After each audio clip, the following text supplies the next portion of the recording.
I'm Rockie Fresh, and I want to welcome you to the other side.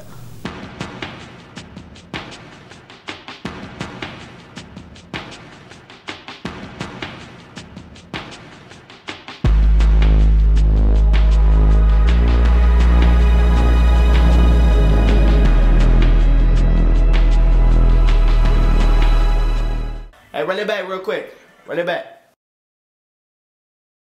I started rapping around the age of 16, and at that time being a basketball player was like a real big thing, or being a football player. You know, me being the size that I am, I really didn't have the qualifications to, you know, play those sports. So I found my niche in fashion, and through that people started, you know, labeling me the fresh kid at school. And so I just ran with it and attached it to my name, Rockie, and that's how we got Rockie Fresh.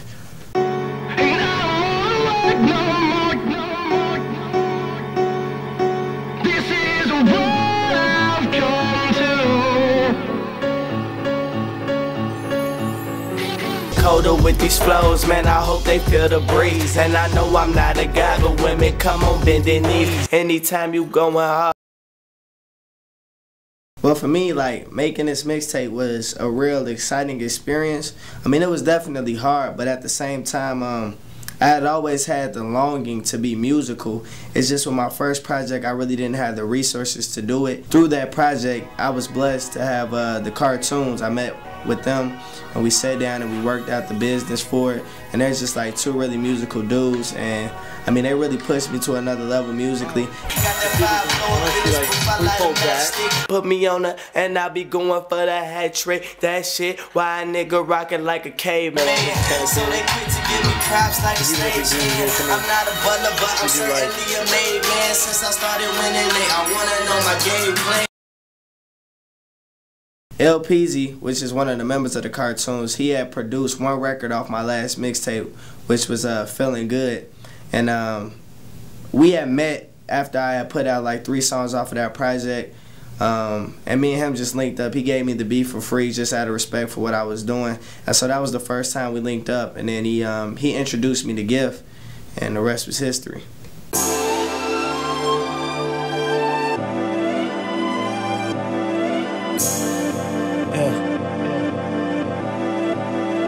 Say this Rockie chicken. The way I rock it, pieces to.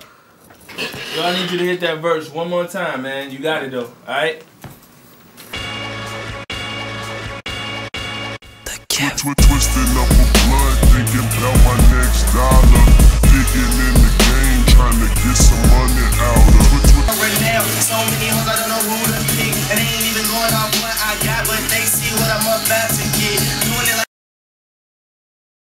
I grew up in a Christian household, so I wanted to listen to rap music, but I just wasn't allowed to do it. And one thing that I did very often, I guess this would be obvious, was going to church. And when you go to church, you sit down and you listen to a pastor, and the pastor, you know, gives you a message. And the thing is, there's so many people in the church, but somehow, you know, the pastor learns how to put a message in a form that everybody can understand it. And so that really helped me out through rapping, because, you know, it's so many different people that I could be talking to when I release a song, but at the same time, like, the key focus is putting the message in a form that, you know, most people can understand it. And so that's one thing that I learned from growing up in a Christian household.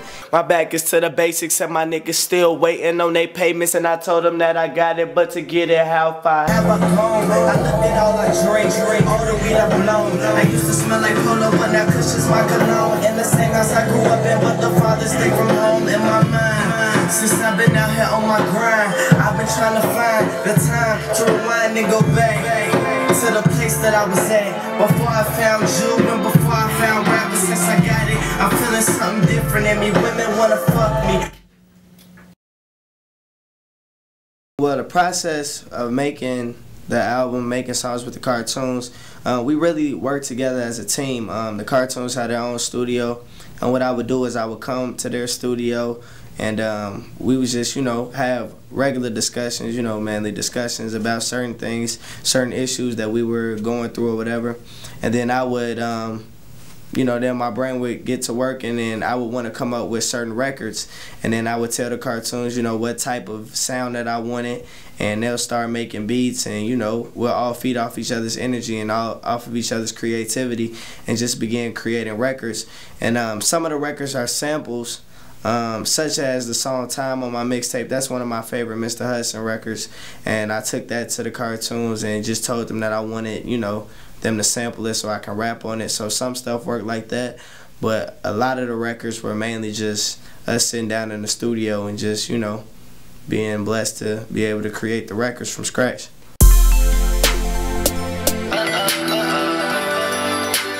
They don't understand why.